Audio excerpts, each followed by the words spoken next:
Hey guys, this is pre-recorded Tato, I suppose.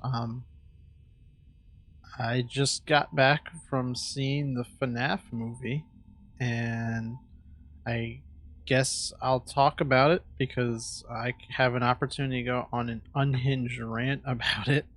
One moment. Sorry, I just got back home and I took a shower and everything, and I'm still kind of getting situated. Right now, I am rendering the Slender the Arrival VOD from last night. So, I guess for some context, if you're ever watching this in the future, uh, I literally, literally just got home from watching the Five Nights at Freddy's movie. Uh, it's like opening day, October 26th. I saw it at like 3 in the afternoon.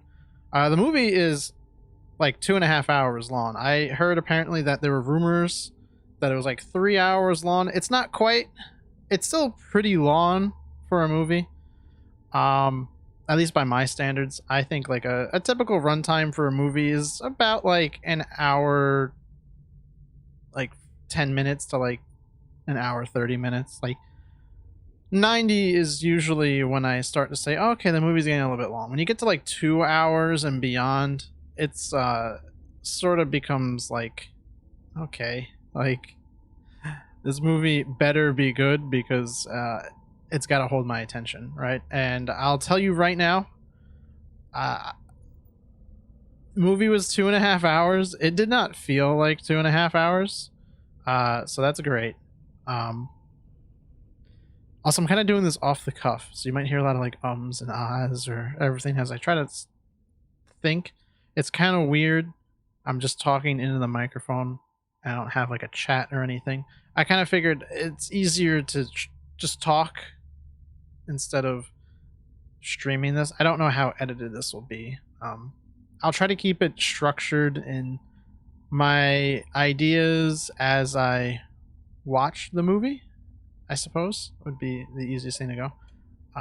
This will get into spoilers. I'll try to talk about not spoiler stuff first, and then I'll get into the spoilers, like more plot centric stuff. But I suppose I'll just mark the timestamp when spoilers start and when spoilers end. That way, if you're interested in seeing the movie and you haven't seen it yet and you don't want to get spoiled, you can skip it, and then I can wrap it up my conclusion without spoilers. So without further ado, right, because it's been 3 minutes, I've been doing a lot of talking, but not necessarily about the movie. I guess let's get out of the way, right? If you are interested in FNAF, you've probably already seen it. I mean that in a way of like, if you haven't seen it yet, you're going to see it, like regardless. All right, if you're a FNAF fan, that's just how it is. Um, I was really skeptical of the movie when I saw the announcement trailer and when I saw like all the other trailers. I try to keep myself not watching the trailers too much after a certain point because I didn't want to like see too much of the movie other than like what the animatronics look like and like general plot, right? I wanted to know what the plot was going to be like, how it was going to be different before I saw the movie because I knew, Hollywood takes liberties with anything it adapts, whether it's a book or a video game or uh, a comic, right? I guess that's a book, but even other movies, right? When a movie gets remade, they take liberties, right? So a 1-to-1 wasn't expected. I was a little disappointed because right out the gate, they said it was Mike Schmidt and he had like a relative, is like this young girl. I thought it was his daughter. We'll get into that later. But at the time, I thought it was his daughter, and I was like, oh, okay, so he's like the family man type character, like protagonist, and it's not gonna be Michael Afton. Like, I personally subscribe to the Mike Schmidt is Mike Afton theory. I think all of the player characters in every game except two is Michael Afton. I think that narratively makes the most sense to me. What was it? There's Jeremy Fitzgerald and Fritz Smith in FNAF 2. I think technically you could say that William Afton could be not William Afton, Michael Afton. Michael Afton could be the security guard for Night 7 and FNAF 2 because of the whole pink slip thing where he got fired for the same reasons Mike Schmidt did, but that kind of throws the timeline all out of whack. So for my intents and purposes, I'd just say that FNAF 2 doesn't really matter who the security guard is. It's more about establishing what happened to the old location, and then all the other games you play as Michael Afton. I think it makes sense to me.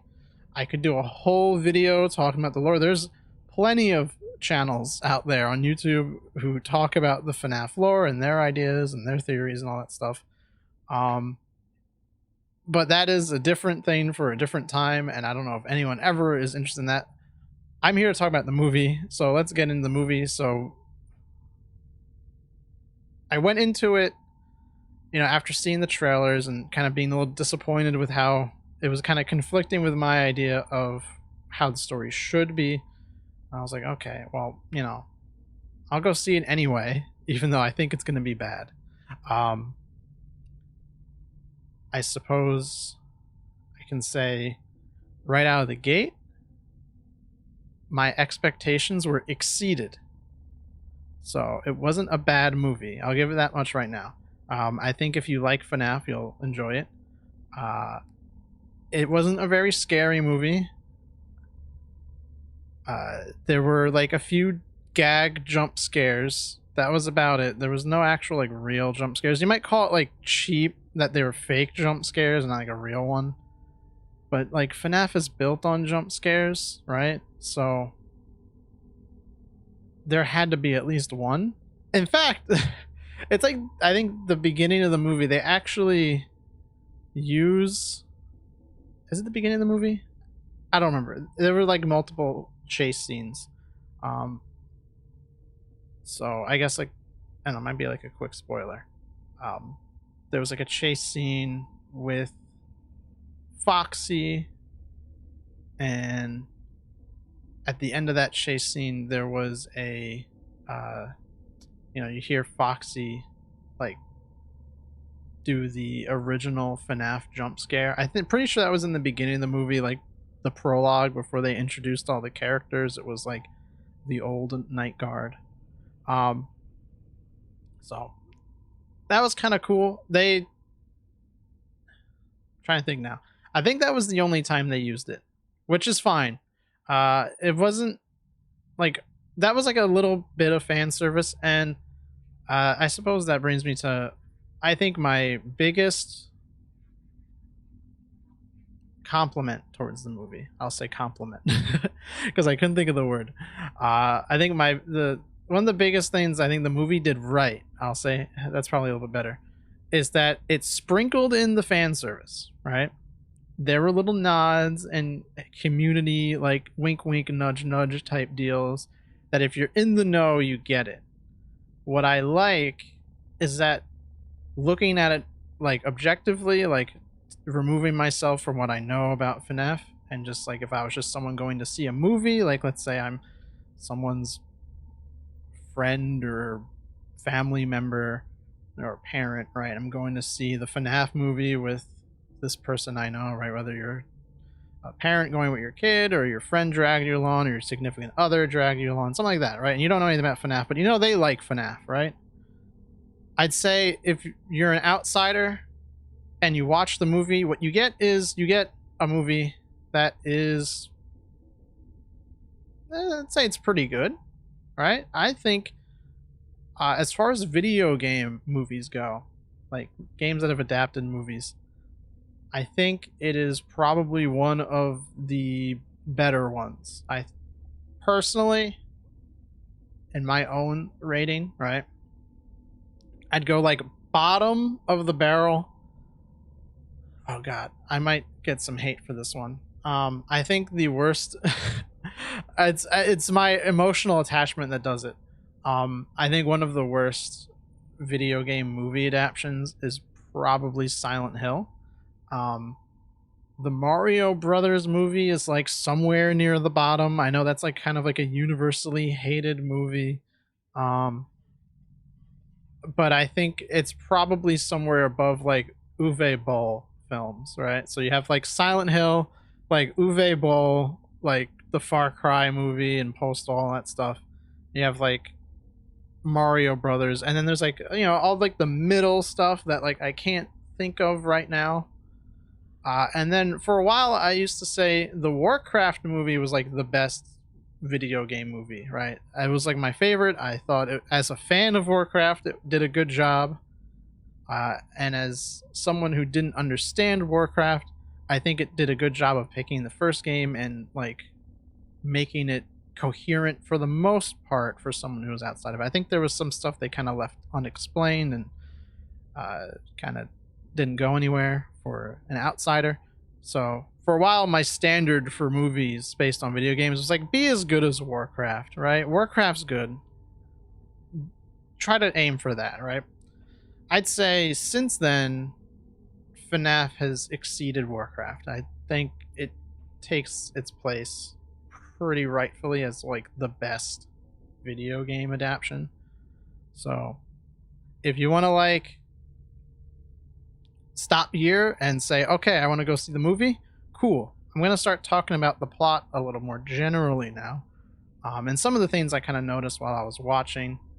So this is going to kind of go into some spoilers, I guess. So the movie is about Mike Schmidt, and in this continuity, I'd say that because it's definitely separate from the games.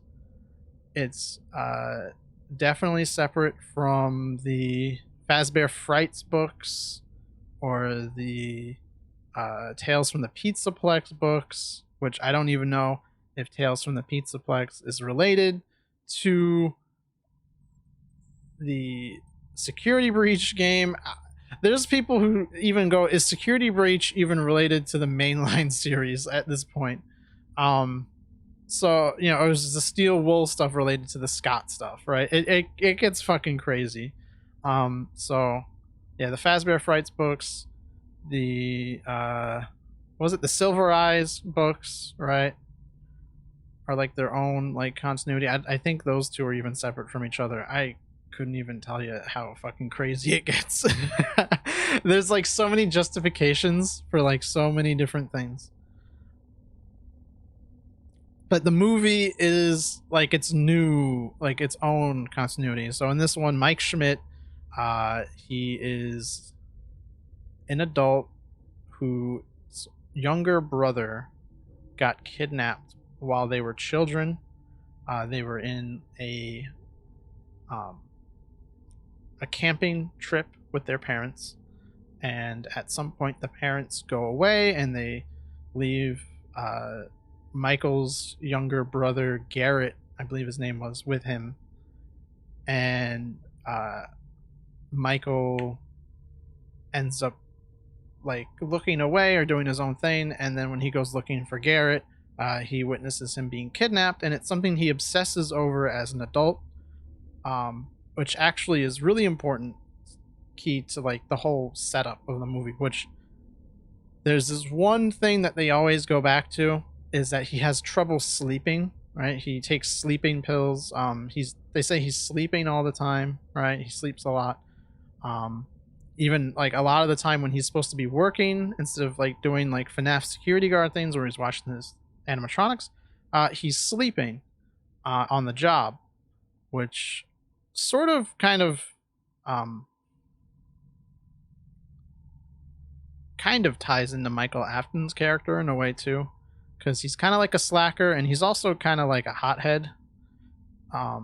He gets really defensive about the idea of kids being taken because of what happened to his brother. It's like traumatic for him, and like it comes across that like it's definitely something that sets him off, and in a way he's pretty unstable with that. He's also kind of portrayed as like a bit of like a, not a deadbeat or a loser, but someone who's like kind of constantly disappointing people around him.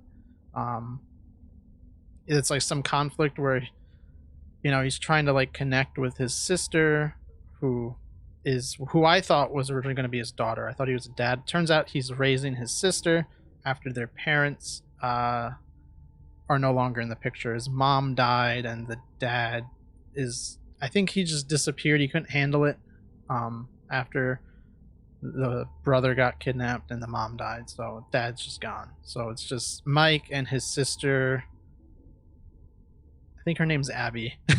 I just saw the movie and I'm like, I think her name's Abby. To be honest, she's like a character, but she's also kind of like a plot device for Michael's own character development, which you could say is probably like a bad writing for like a character, but like she's like a little girl, so she does like little girl things.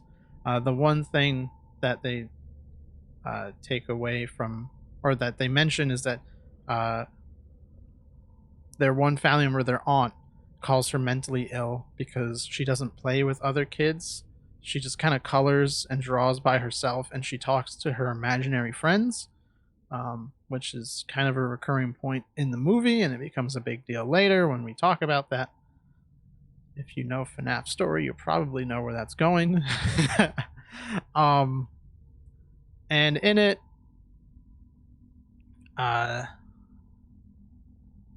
so again, Mike's struggling to get a job because he lost his old security job at the mall because he beat up a dad in front of his kid because he thought the dad was kidnapping the kid.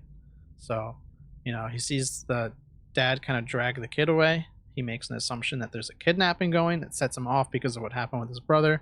He chases the guy down and like tackles him into a fountain and like beats the crap out of him in front of his kid. So that makes him lose his job. And then he goes to like a career advisor or something like that, who, kind of lays out the idea that Mike can't hold a job at all. And it kind of goes into more of like, he's kind of like a slacker. He's a little hot-headed. The one thing that I think they established that is pretty important is that his heart's in the right place. He like attacked this dude because he thought he was doing the right thing. Everything he does is because he wants to help his sister. There's a kind of a conflict between him and his aunt because she's trying to get custody of his sister, but he knows that she doesn't really care about the sister and just wants like checks from like the government because she has custody of her or whatever. So he's trying to get a job so that he looks good in front of the court so that he doesn't get custody taken away, which is how he ends up at Freddy's because he's desperate for work. And the career advisor tells him, hey, well, this is the only thing I got for you. And it's like, you won't kick the shit out of anyone here. All you have to do is keep people out. So he sends him to Freddy's. And that's where he starts falling asleep at work. And so he has this recurring dream where he goes back and he relives the memory of when his brother got kidnapped. And he does that because he read a book about how you can do that and find details that you've forgotten, because like you didn't forget, like it's still in your head, you just don't remember them, right? In a way, like you can't recall them, but they're there. So he's trying to find out who kidnapped his brother, like anything about him, like so he could see. So he constantly falls asleep to sounds of nature. He stares at this picture of the Nebraskan wilderness every night before he goes to bed so that he can picture and put himself where he was on this camping trip. And when he's in Freddy's, the ghosts of the 5 missing kids come into his dream. And there's little hints, right? You see the yellow rabbit on the kids' drawings in Freddy's. Eventually, one of the kids is drawing a rabbit in the dirt. So we know those are the 5 missing children from the missing children incident that William Afton killed. And there's actually a cool thing in like the opening credits sprawl. They do their own kind of like 8-bit rendition of like all of the events that we know happened, with William Afton putting on the Spring Bonnie suit and luring the kids away and killing them. It kind of streamlines it where it seems like he did them all in the same day, but that could be like a stylistic thing. We don't know how fast that, you know, he kidnapped those kids.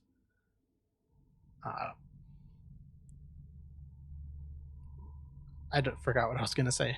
The point is though is that part of the lore is still the same, because I don't think you can have FNAF without William Afton being the Spring Bonnie and doing all the William Aftoning of kids, right? So that's kind of the premise. So the subplot with the aunt, Mike, I guess I don't know if she's like his girlfriend or just the babysitter. I think she's just the babysitter. But for a moment, I thought there was like a hint that like she was into Mike, because she's watching this show on TV about, I don't even know what it was like. I think it was like a infomercial or something, or no, like shopping television where they're selling like a ring, and she was like, "Oh, I wish someone would buy me a ring," and it sounded like she was like saying it to Mike as like a hint, like she wanted to get married or something. That doesn't really go anywhere because, spoiler alert, mute for like the next 10 seconds, right? She ends up getting chomped by an animatronic, because it turns out that she is babysitting for Mike while he works, so that she can get dirt on him to give back to the aunt, because her and her brother are being paid by the aunt, or they're not really being paid. They're like, they have a deal where they're supposed to get paid by the aunt, but she doesn't pay them because she doesn't like what she gets. But they're trying to like prove, or trying to get like dirt or evidence or frame him for like anything that could get him to not have custody anymore. So that's that kind of conflict, and that kind of gets resolved when they find out that he works at Freddy's. So after his shift, they break into Freddy's and like wreck the place. So then be like, look, he can't hold his job. He can't even do his job right. There's no way he can provide for this girl. She has to go to the aunt, right? But when they go to Freddy's, they all get killed by the animatronics, as the animatronics do, as we see in the games. They like to stuff people into suits. Only like one person got stuffed in a suit besides the missing kids, right? So the kids possess the animatronics, and their bodies are in the suits. However, I think only like the babysitter chick, Max, gets stuffed into a suit. Everyone else just kind of gets killed by the animatronics. There's this other weird thing that happens where like when Mike interacts with the ghosts of the kids in his dreams, they can like hurt him, and that like those wounds carry over into like the waking world, like real life. I guess that's just like the ghosts are probably, I guess, attacking his physical body while he's asleep. It's not really explained other than supernatural, which for a supernatural Five Nights at Freddy's game, that's like the least whack thing. I can still be like, okay, so anything that happens to him in a dream by the ghost gets inflicted to him in real life. That's fine. What kind of weird thing is like the kids kind of have parts of like the animatronic character they're possessing, like in the dream when they get like, I guess when they go to like attack, like the first time he gets hurt, the kid has like a foxy hook. He's like chasing the kid down in the dream because he's trying to ask them who took Garrett. Can they tell him who took Garrett? And the kid like swipes him with the hook, and then he wakes up and he's got like a big gash in his arm. And that's when he meets the friendly cop character, who is a blonde woman who is a little mysterious, and not all might be what she seems. Does this sound familiar? Have you played Security Breach? By the way, the cop's name is Vanessa. I actually had to do like a double take. I was like, did they actually say her name is Vanessa? And I like paid very close attention to the dialogue for when her name was mentioned again, and it is Vanessa. They make sure you hear that her name is Vanessa numerous times throughout the movie. Her hair is very much like Vanessa in the games, and there's a part where she's staring at a wall of kids' drawings at Freddy's, and she's staring specifically at a drawing of Spring Bonnie with 5 kids, and they're like all holding hands. And I'm thinking, oh my god, she's brainwashed by Springtrap, right? Or William Afton, right? And that she's gonna have weird Vanessa Vanny identity split, and it's gonna be like Security Breach, and we're gonna see her in a bunny mask. That's what I was thinking when I saw this. I should double back because this part was really great. I guess fuck it. There's like spoilers for the whole video at this point, because I don't think I can talk about this movie and like try to like keep track of the spoilers. So I'm gonna make sure the title just says there's fucking spoilers in this or something. So if you made it this far, you can kind of just disregard. I'm gonna even make sure that I put like some text on here saying like, hey, this whole thing is spoilers. So after my, I guess, initial sort of thoughts, the whole discussion movie is spoilers until I get to my conclusion at this point. Anyway, there's a part where the aunt meets with the shady characters who end up going to Freddy's at a diner, right? And they're talking about what they're going to do, how to like ruin Mike or whatever, or get custody. And I'm not going to go into too much about it because it's a fun scene, because Matt Pat makes a cameo as the waiter at the diner, and it's just, I don't know, it was a really cute sort of like community sort of wink and nudge, you know. I guess if you want to know, Matt Pat does say it's a theory. He doesn't get to finish and say a game theory, but he does say it's a theory. It's a really cute scene, but yeah, it's not obtrusive. Maybe the whole like him saying his line was like a bit much, but other than that, I think it was fine. That brings me to like my one sort of like disappointment was I was really hoping to see Markiplier like cameo somehow in the movie, like at all. There was zero Markiplier. I don't know if they reached out to him or not, or if they did and he denied, or he just didn't get reached out to, or he didn't want to do it, or something like that. I don't know. I was kind of hoping to see it because I always kind of associate FNAF with Markiplier, and maybe there was some issues with scheduling or something, or maybe some sort of weird SAG-AFTRA union type shit. I couldn't tell you. I don't know anything about the production of the movie. Where was I in the plot? Oh yeah, he meets Vanessa on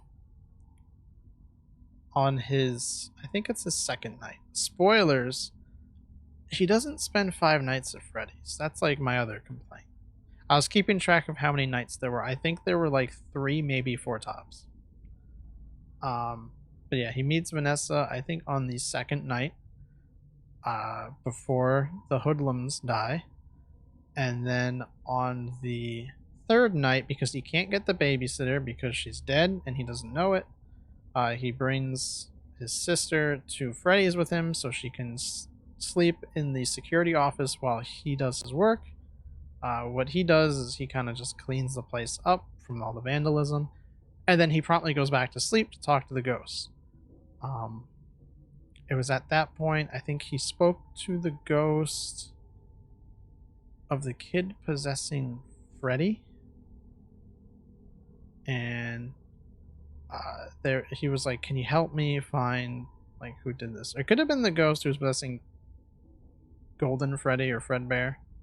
It was a blonde kid. I think it was supposed to be Golden Freddy, now that I actually think about it. He seems like a really sinister force. He's very angry, and I think that fits as like sort of what people say is Cassidy, I think, is Golden Freddy in the games, kind of being like she wants to stick around and torment Afton even after he's like dead in like Ultimate Custom Night, right? And talking about how she's the one you should not have killed or something like that. So this blonde kid, he's Golden Freddy. He seems like he's kind of pulling strings on the other ghosts, and he seems a lot more menacing.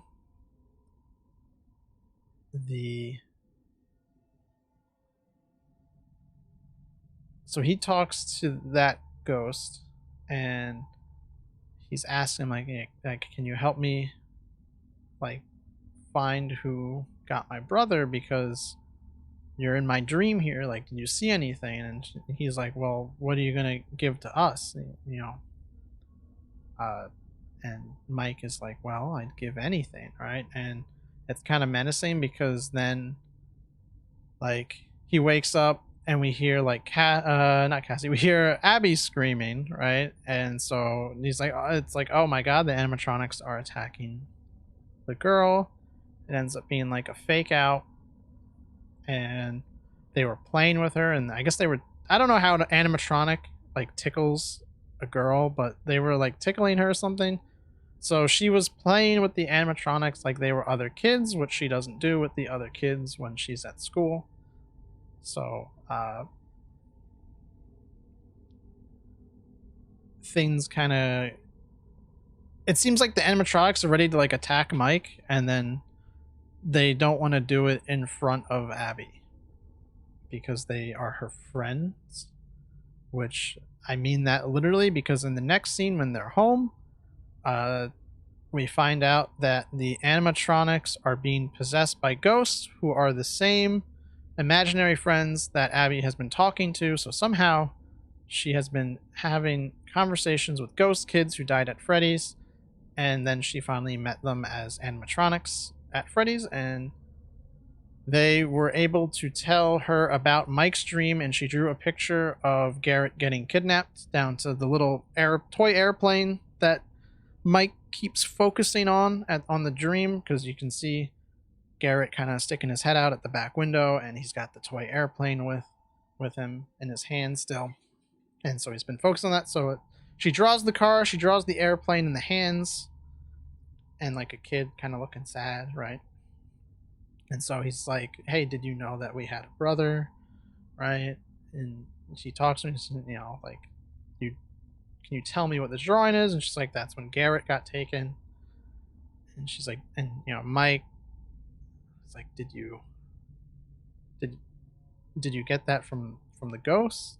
And you know, she tells him that she did, and that's when Mike asked her if he.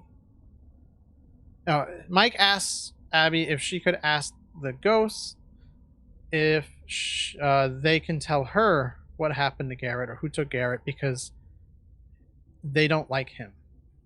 And so he takes Abby back to Freddy's the next night, and Vanessa's there already, and she is really like kind of sort of getting along with the animatronics, and even Abby says that her friends told her that Vanessa's very nice. And they make like a fort, and they're all like having fun with the animatronics, and then Mike and Vanessa go into the storage room so that they can find a tablecloth to put over like their big fort. And that's when they find a Springlock suit. It's like an older Springlock suit. I don't know if it was supposed to be like Circus Baby, but it was definitely like a female clown, which is a little different. But I was immediately like, that's Circus Baby. And it's a Springlock suit. And Mike goes to touch it, and Vanessa's like, no, don't touch that. It's a spring lock suit. They're dangerous. Like, they're very unstable. And she starts kind of letting on that she knows more about Freddy's than she does, because her original cover was just like, oh, I went here all the time as a kid, right? But then she kind of knows all this stuff, and Mike's getting suspicious, and he's like, how do you know so much about Freddy's? And she's like getting mad at him, and she's like, don't ever come here with Abby again, right?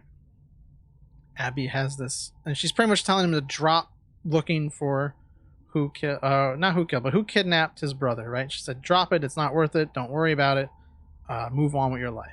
And he's like, who the hell are you, right? Like, to tell me what I should and shouldn't do about my missing brother. And then they hear commotion, and they go out, and Abby is about to touch Bonnie's guitar, and everyone's like, no, don't touch the guitar. She touches it, and it like explodes or whatever, and she gets knocked out, and she wakes up, and there's this big kerfuffle between Mike and Vanessa, and she tells him, if you ever bring Abby back here again, I will shoot you. That was kind of funny. That was a line of dialogue that really stuck out to me. So then they do this whole thing, and so Mike calls the aunt, and he's like, I need a favor. And so he wakes Abby up in the morning, and they're sitting there by the breakfast table waiting for her, and she gets mad, and she's like, I hate you, Mike. And she starts crossing his face off of all of her drawings, because she keeps drawing him with her and her friends who are the dead kids. And so I guess that makes the animatronics really not like her, because there's some significance between her drawings and what's going on between her and the ghost or whatever. So they really don't like Mike at this point. And then he like goes, and while the aunt is at his house, right, he goes and picks up his prescription for sleeping pills. And then in daylight, he goes to Freddy's, takes some pills, and passes out so he can talk to the kids, because he has the strongest connection to his memories of Garrett and all that stuff when he's at Freddy's and the kids are there. So they basically make him choose between, like, do you want to live in this like dream reality where you were able to save Garrett and your families all together, or do you not want to know what happened, or you can't save him? And so they're like, we need Abby, right? We'll take Abby in exchange for you to have this dream forever. And so he says yes, and then immediately is like, wait, shit, no, I don't want to do that. Like, wait a minute, this is a mistake. But they're already gone. He wakes up, he's in the it's not like the scooper, right? But it's like what they use to put the suit onto the animatronic, but like the suit is like way more dangerous in this. So it's got all these like spinning, it's got all these spinning like gears and shit, and like it's like almost like a saw, or it's like a saw trap is like a better like way to put it. Like, you know, like the movie Saw. It's kind of like a buzz saw, but it's also kind of like just an insane death trap that no human should ever be near. And so he gets out of the chair, and while that like golden Freddy shows up at the house and kidnaps Abby. And I still can't tell if golden Freddy's supposed to be like a physical thing or not, because he gets into the taxi with her, and he's heavy and like lowers the taxi, and there's like a joke with it, but he also just kind of disappears whenever. So the rules with what's going on with golden Freddy, I have no fucking idea. I think he's just like a ghost. It doesn't matter too much. The point is that he is sinister, and he's after Abby. And Mike wakes up. He also got like hit a whole bunch by the kids in his dream, so he's got all these wounds like on his legs and arms and back and stuff. So he's kind of like limping around. He can't move freely, so he runs away, and he gets out of the restaurant. Vanessa finds him, bring him to this like police storage shack or whatever, and she like dresses his wounds and gets him better. And that's when we find out that Vanessa, right? This is probably the best thing they could have done to sort of make Vanessa make sense in terms of the storyline, is that Vanessa is Vanessa Afton, and that she is William Afton's daughter. So she's sort of like the replacement for Elizabeth, except she never became Circus Baby. Instead, she became a cop and is sort of like the friendly but suspicious character that she is in Security Breach, but this time she's like a real character. And it turns out that she knew that William Afton kidnapped and killed the kids. And later she put the pieces together that what do you call it? She put the pieces together that William killed Garrett. And so she tells him basically, she's like, listen, you have to go back to Freddy's to stop the animatronics and stop William Afton. I can't go there because I'll be useless if I'm there. I can't help you stop him. So again, I was like, oh, that's like the brainwashing thing that like William or Glitch Trap did with Vanessa in the games, right? It's kind of like that, which I think was kind of what they were getting at with the way she was staring at the picture, or like the pictures on the wall, the drawings at Freddy's. Because later on, they do something with the drawings that frees the other animatronics away from William's influence. Because it's kind of like how Glitch Trap has like influence on the animatronics in Security Breach, which I think was kind of cool. It does a good job of mixing like the weird sort of like sci-fi and paranormal. It makes it all kind of paranormal, which I don't really know. I think William probably has influence because he knows how the animatronics work, and but he also, maybe they don't ever mention anything like agony or I don't even remember what the fuck the other one is, right? They don't mention those weird fucking sci-fi elements that Afton was using to like experiment with immortality, right? What the fuck is it? Agony, and what else is it? I don't even remember what the fuck it is now.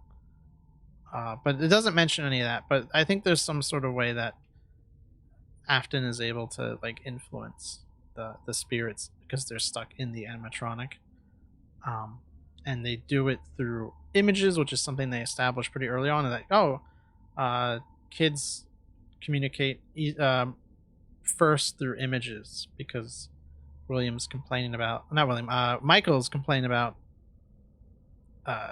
Abby's not talking to him, and you know the teacher's like, yeah, but she's in all your, like, you're in all of her drawings, like front and center, like, so obviously like you're the most important thing in the world to her. And so that comes back full circle because they have the big climax where now the animatronics influenced by Afton are taking Abby and they're trying to make her like them. So they're trying to stuff her in the Springlock suit from earlier,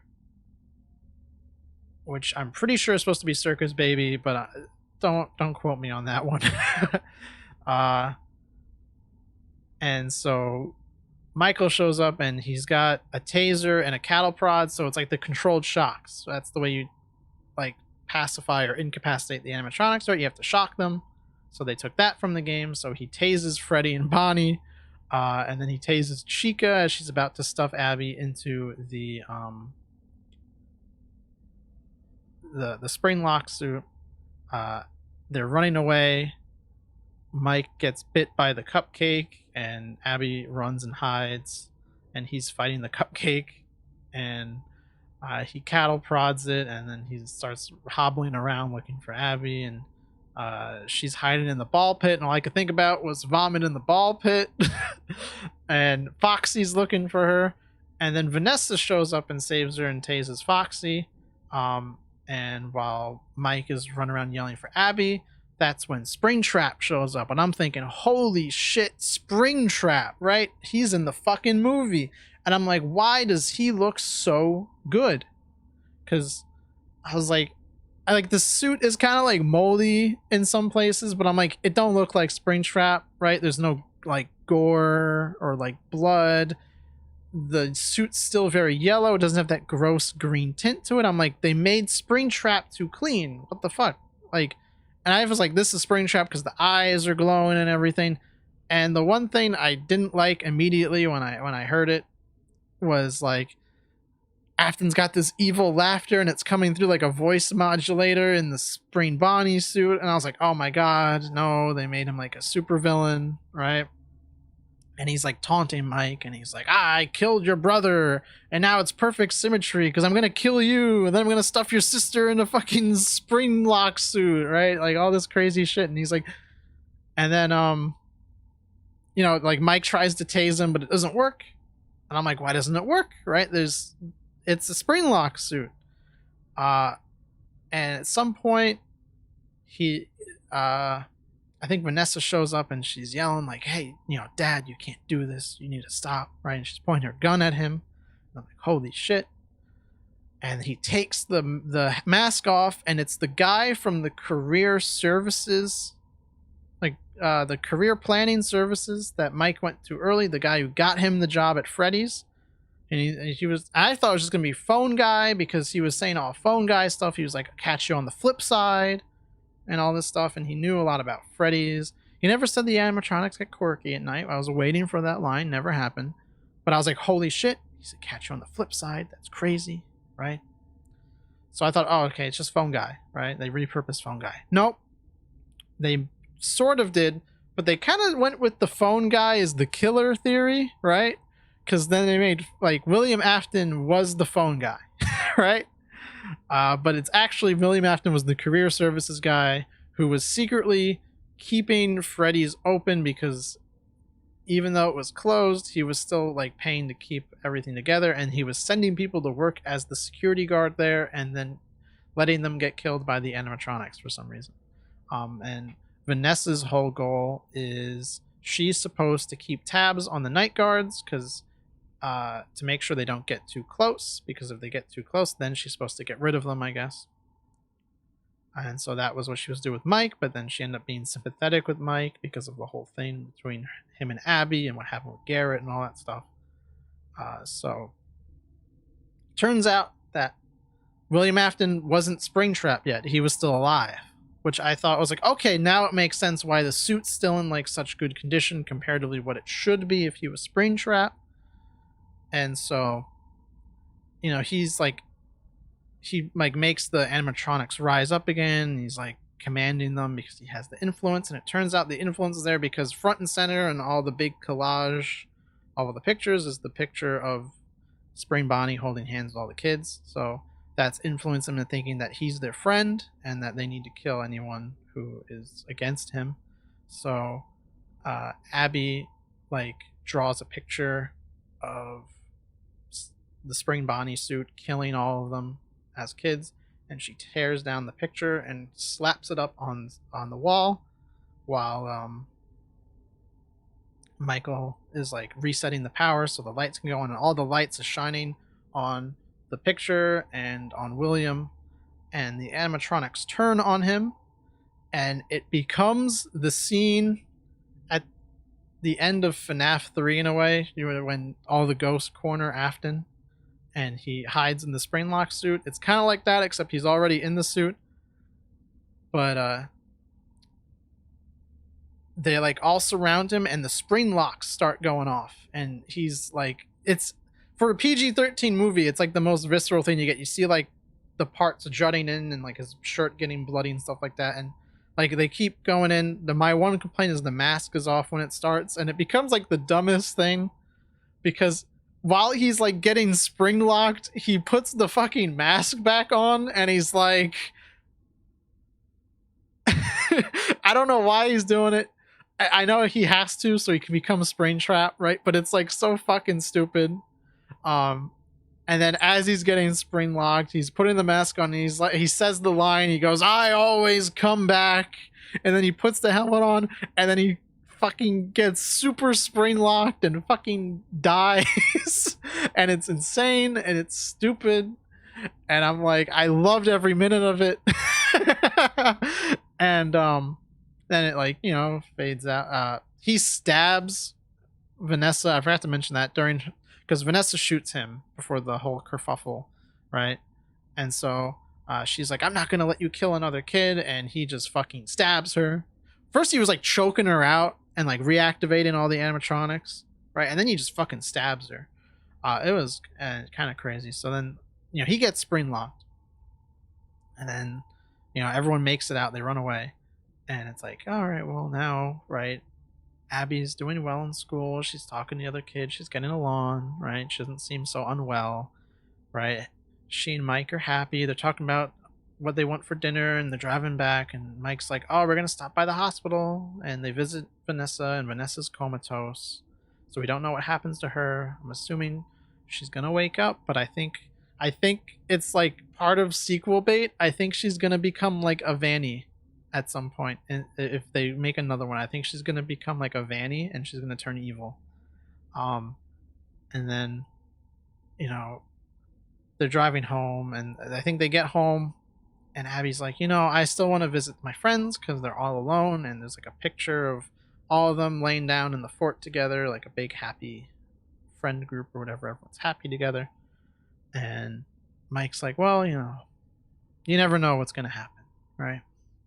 And then we see exterior shot, Freddy's. The lights are turning back on. You see the blonde kid who's Golden Freddy. He's staring at a room, and you look in the room, and it's like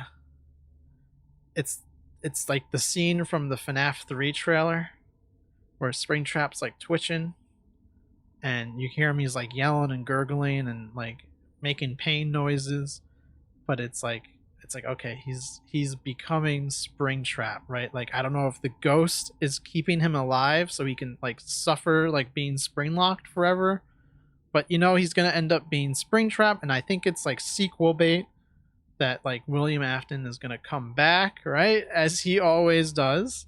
And I remember even when he came out, because I knew in the trailer that Springtrap was gonna be in the movie. I didn't realize it was gonna be William Afton in the Spring Bonnie suit before he got Springtrapped. So I knew he was gonna be in the movie, and I was like, how are they gonna make that work? Because they're stuffing so many games in. Little did I know they stuffed like all the games in. But what was really shocking was it was probably the most coherent piece of FNAF media I've ever consumed. I mean that like wholeheartedly. Not only was the plot good, right? And it made sense. It took elements that we all know from all of the games, or at least some of like the more popular games, like the first one, and they kind of took bits from like the second one. They basically took the whole story, retooled it, condensed it into like a new continuity, and like stuffed it all together so that there'd be an element that was recognizable from like basically every FNAF game.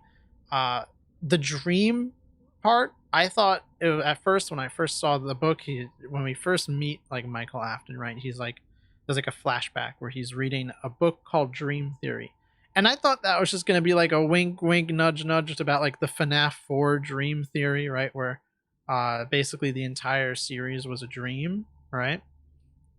That a lot of people think was the case before Sister Location came out, and then everything got reworked. So I thought it was that, but then it turned out the whole dreaming thing actually became like a core part of the game, not the game, of the movie. So it was kind of incorporating the whole it was a dream thing into the plot, but still having reality to work with that took elements from like 1 and 2, and the comic books, or not, or the novels in some ways, the games from others. It took stuff from Security Breach, it took stuff from FNAF 3. Like it took elements of basically every game. It took elements of fan theories. It really sprinkled it all in, but they mixed it together in such a good way. I did not foresee a way that this movie would make sense, right? I thought it was going to be like dog water. I thought there was like there's no way that you can make it all work. But they did. And they left it open enough for a sequel that I have no doubt that it's going to get a sequel, because there's no way this movie doesn't do well, right? Like at least in the box office. Critics might hate it, right? But I think in the box office, I think it's going to do well. I think FNAF fans are going to appreciate it, as long as they can look past that, or focus in on the fact that it's its own thing, it's its own continuity. It's not trying to be the story for the game. It's not trying to be the story for the Silver Eyes or uh, Tales from the Pizzaplex or Fazbear Frights or anything like that, right? It's its own thing, which means it's going to have its own sort of lore, and it's reworking the characters in ways that we might not have already established, but it still has parallels. Like Mike Schmidt in the movie, he still lost his brother, right? He didn't lose his brother in the same way that Michael Afton does in the games, right? Where instead of being like chomped by Freddy in an accident in the bite of 83, right? Uh, he, his brother is kidnapped and killed by William Afton, right? Which is weird because the brother doesn't end up being like a ghost like the other kids from the missing children incident. I don't know if they ever plan on doing that. That might be kind of a cool thing to kind of do for the sequel. I don't know. Well, maybe they'll make a Stitch Wraith. Who knows? It could be crazy, and we could have a crazy Stitch Wraith versus Springtrap battle in the sequel. One thing I was really surprised about was that the puppet never showed up. I don't even think there was like a even like a reference in the background with the puppet. When I say that this is one of the best video game movies I've ever seen, I mean it, because not only do I enjoy it, and then I would watch it again, and I want to see it again so I can look out for things that maybe I didn't notice while I was focusing on the plot. And I guess before I go any further, I guess I'll say apologies if I retold the plot in any way that made it confusing or didn't make sense. I promise you, my ability to talk about it was probably hindered by my excitement and sort of not really having notes to go off of. So I'm just kind of going by stream of consciousness. So bear with that as well. Um, Other than that, though, I guess a few of the little like things that I liked besides the dream theory thing, we're going into just little nods and stuff that I thought were cute. Again, there was the Matt Pat one. I thought that was cute. I think the taxi driver that shows up is I think he's another like YouTuber that did FNAF stuff. I'm not really sure exactly who he was, but I remember there was some buzz about a YouTuber other than Matt Pat being in the movie, so that was cool. Uh, it wasn't someone I'm familiar with, so I can't comment on how how much fan service was with that. But that's the thing, right? It's like if there was fan service, I wouldn't know because I was in the know and it wasn't obtrusive, right? He was just the taxi driver character to me. So that's cool. I liked that. I can't get over enough how much I enjoyed the movie. It was, again, it was 2.5 hours, 2 hours and 34 minutes specifically, but whatever. Um, it was like a really good time. You know, I went there after work. Like I got home, I changed out of my work clothes, and then I went right to the movie theater, and like I sat in the theater, and there were like, I was like a matinee showing, right? It was like 3 p.m. There were like 5 other people in the theater with me. So it was like a pretty good theater going experience. You know, if you watch like Red Letter Media, or you like go to like places where people talk about movies, they really talk about how the like theater going experience is like degraded, like in like especially after like the COVID-19 like quarantine stuff, and now that people are back out of the house, like they're fucking animals. Like it was a really good time. Nobody was like noisy during the movie. Like people were talking during the trailers and stuff. I don't give a shit about that, right? It's the fucking trailers. um you know, I was trying to be really conscious about how loud I was with my popcorn. I was like, I don't want to bother anyone. I even still have my drink because I didn't want to drink my drink too loud, right? So it was a good experience. I really enjoyed it. The last thing I want to mention, I suppose, is they, after we see Springtrap twitching and being spring trapped and all that stuff, we get what I like to borrow from Red Letter Media. They call it the Rage Against the Machine ending, which is like when you have uh, like in the Matrix, right? They have like the whole monologue, and then like you see the like the overhead shot, and Neo's like doing this thing or whatever, and then he like flies towards the camera. I don't know why I'm frowning here, but Neo flies towards the camera and like it immediately kicks in that Rage Against the Machine song. And it's like, ugh, right? Like they kind of do that. Springtrap's like twitching. Hard fucking cut to the credits. It plays the Living Tombstone song. Like I swear to God, dead ass. Like people joked. Like I said, I was going to the movie, all right, and I was seeing the movie, and my friend he's like, tell me if they play the Living Tombstone song like at any point, and I was like, there's no way they're doing that. That's like fucking ridiculous, right? And then the fucking credits, like it hard cuts the credits. It's playing that fucking FNAF song, like the original, like Five Nights at Freddy's Living Tombstone song. And I'm like, no fucking way they did that. And that just put the biggest smile on my face. Because even though I wasn't even really like big into like the community when it came out, it's still like super cool that they did that. And like it's kind of cheesy because the song like isn't really that great, but I think it's such like a I don't know, it's such like a nice like gesture to the community, and I think anyone who sees the movie that isn't aware of it is just gonna think it's like kind of silly and stupid. So it's no big deal to me. I really enjoyed it.